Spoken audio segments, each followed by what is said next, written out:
Салам достор, кандайсыздар? Мен бүгүн стористе таптакыр эле жок болуп кеттим. Эртеден кечке эле сторисимдин баары мотивейшн болуп атат окшойт. Өзгөчө кыздарга. Менде баары жакшы, Кудайга шүгүр. 3 күндөн бери эле күндө майрам, күндө той болуп жүрөм. Бүгүн дагы бир тууган күнгө бара жатам. Сторисимди калтырбай көрүп турсаңыздар, көрөсүздөр. Барыңыздарга көңүлдүү кеч каалайм. Барыңыздарды жакшы көрөм. Достар, ассаламу алейкум. Баршаларыңызга кайырлуу күн. Бүгүнкү күндөрүңүзгө сәттілік. Бүгүн Алматыда ауа райы деген суук болуп тур. Мен осулай жемпирмен чыктым. Соң өзүмдү жабырап турдум. Сыртынан безрукавка или болмаса куртка киймесе болмойт. Сол үчүн калың кийинип чыгыңыздар. Или мен өзүм салкын душтан чыккандан кийин жабырап турмун ба, түшүнбөй турмун. Алдындагы мен айтып жүргөн проблемам әлі шешилген жок. Мен қазір тағы да бір видео салатын болам келесі сториска. Тура солай істеп жүрмін менде, бірақ та көмектеспей жатыр. Уже 3 күн болды ма солай істеп жүргеніме, бірақ результат жоқ. Дәл мен сияқты проблемалар көптеген адамдарда болып жатыр екен.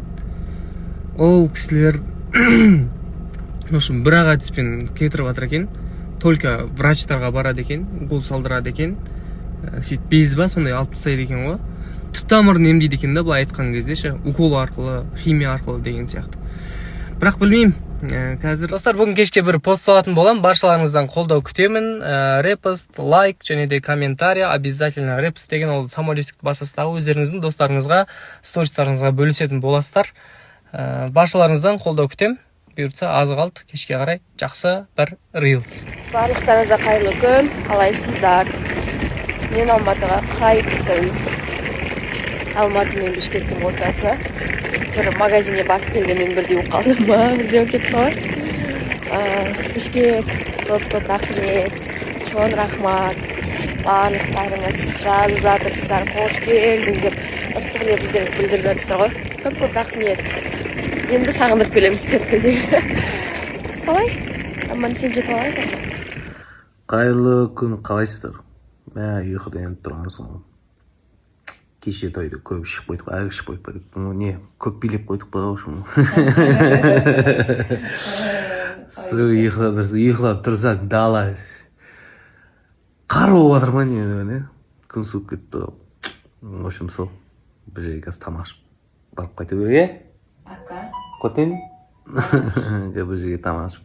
Сол үшін. Всем привет, ульки. Қалайсыздар? Біз бүгін енді обычно ерте тұратын адам, вообще ерте тұрмадық қой. Қанша тұрды жан? 11-де тұрдық ғой үшін.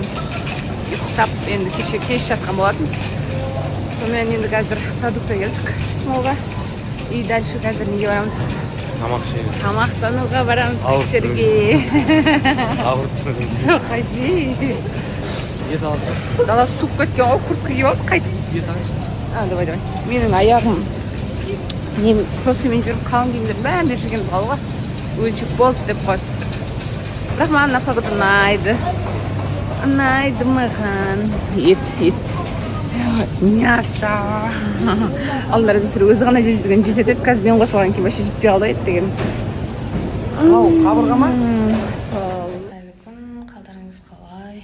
Мен жоғалтып алдыңыздар ма? Мен жеген қыз кірпікке келдім. Айтпесем жеген кірпігім біреу айға, біреу сайға қарап отыр. Ал мен деген кірпіктен шықтым. Кірпіктерім қалай болып тұр? Прям өзіме қатты ұнап тұр. Мен әлі ұйықтамадым кешеден бері. Таңертең достарым, таңға дейін достарымызбен отырдық. Одан кейін таңнан кейін үйді жинау басталды. Сонымен заттарды орналастырып әлі біте алмай жатырмын. Одан кейін тамақ істеп, аяққа покрывалын төседім. Мамалар алып келген. Әлі енді жинастырылып бітпей жатырмын. Еще мен аяғым ауырып жүрген, өзі ақсандап жүргем. И кешегі тойда полностью аяғымның быт-шытын шығардым. Вообще ноги болят, ужас ісіп кеткен аяғым. Вообще істемей тұр, представляете? Әлі бітпей жатыр, в общем. И, кстати, сол кешегі сторисқа байланысты насчет денег, именно енді денег емес, кім ақша алып келмеді, я, тойға подарок. Соған байланысты некоторые люди пишут так, как будто им приятно, когда люди приходят вообще без ничего. Енді ол туған күн емес, басқа емес, адам саны саналады деген сияқты.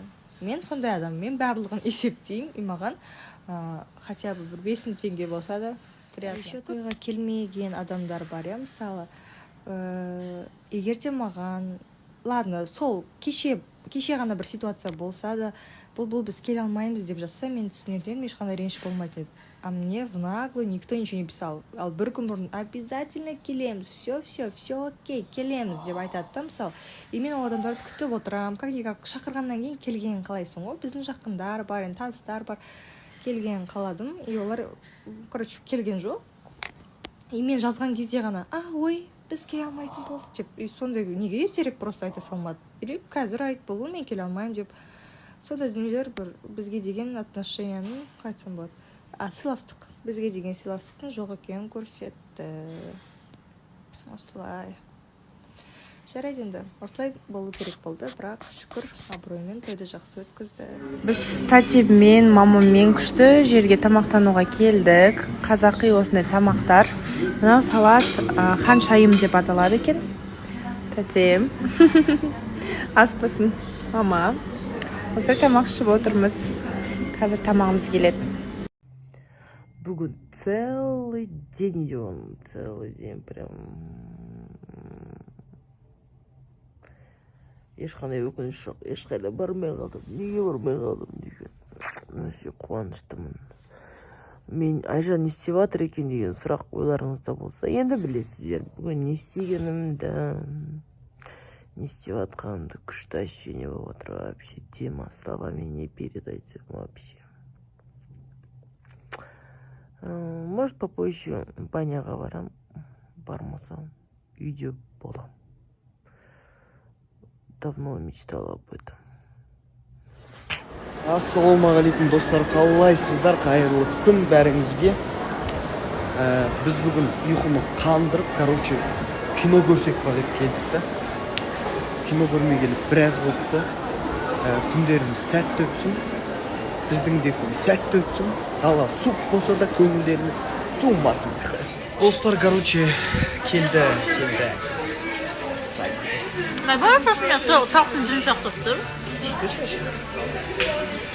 Киноға кірейін деп жатырық. Қораға кірейін деп жатырық. Қандай кино екен айтадым аламыз ба?